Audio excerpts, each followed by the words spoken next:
Salve Bapak Ibu dan saudara-saudariku yang terkasih dalam Kristus dimanapun Anda berada. Salam sehat dan salam sukacita Allah beserta kita sekalian. Saudara-saudariku yang terkasih, hari ini kita bertemu dalam renungan harian Katolik. Hari Kamis 6 Juni 2024. Injil bagi kita hari ini diambil dari Injil Markus bab 12 ayat 28b sampai 34.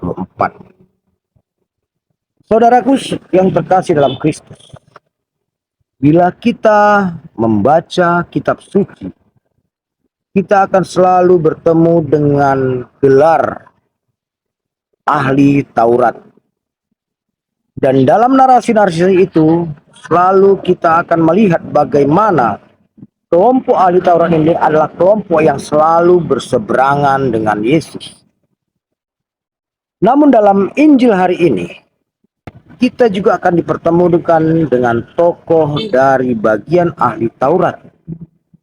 Tapi kali ini, ahli Taurat yang bertemu dengan Yesus ini berbeda dengan ahli Taurat pada umumnya. Ahli Taurat ini datang kepada Yesus karena ia mendengar kabar Yesus telah memberi jawaban yang begitu baik dan tepat atas pertanyaan orang-orang Saduki. Karena kebenaran jawaban Yesus itulah, ia terdorong untuk datang kepada Yesus. Bukan untuk mencoba Yesus, tapi untuk belajar, bertanya. Inilah perbedaan ahli Taurat yang satu ini dibanding dengan ahli Taurat yang kita lihat dalam kitab suci selama ini.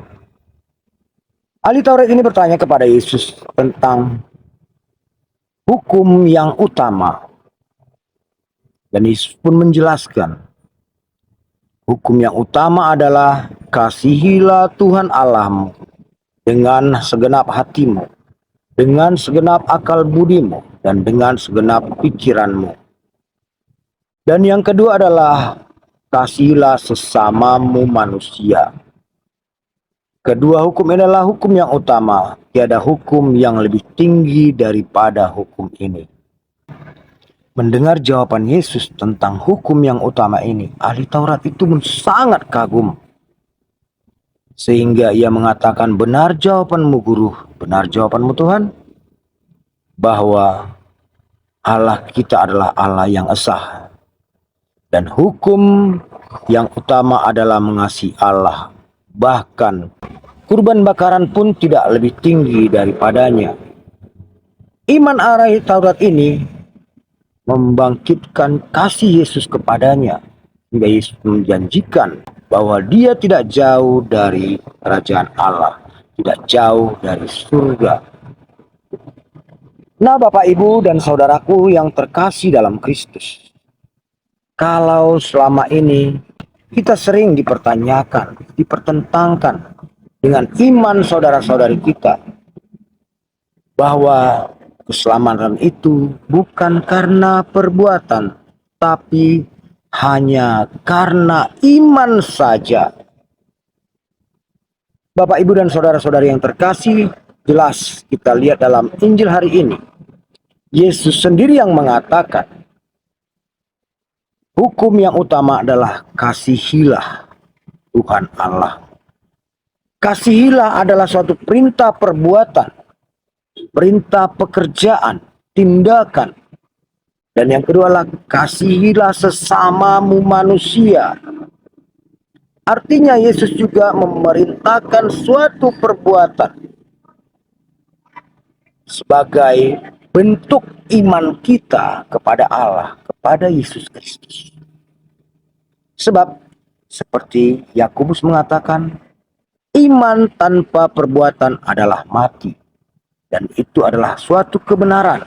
Sebab Yesus sendiri mengatakan, kasihilah, perbuatlah kasih kepada Allah. Perbuatlah kasih kepada sesama manusia. Dan dengan perbuatan inilah kita mengaplikasikan iman kita. Sebab kalau kita hanya mengatakan kita beriman tanpa perbuatan, memang suatu iman yang hampa. iman yang kosong. Artinya, hari ini kita diingatkan oleh Yesus sendiri.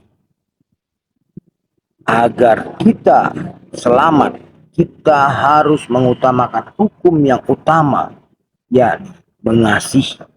Dan kasih yang utama adalah kepada Allah, dan selanjutnya kepada sesama manusia. Semua ini adalah tindakan, semua adalah perbuatan. Tidak cukup hanya pernyataan, tapi harus dengan tindakan nyata. Bagaimana kita mengaplikasikan iman kita dengan mengasihi Allah dan mengasihi sesama. Nah, Bapak, Ibu, dan saudara-saudariku yang terkasih dalam Kristus, dalam renungan bagi kita hari ini, dalam Injil Markus 28b sampai 34 hari ini, Yesus mengajar kita untuk mengisi hidup kita, mengisi iman kita lewat perbuatan kasih. Sebab Yesus adalah Raja Kasih. Kasih itu dapat diungkapkan hanya dengan perbuatan. Jangan terlena hanya dengan status beriman, namun tanpa perbuatan.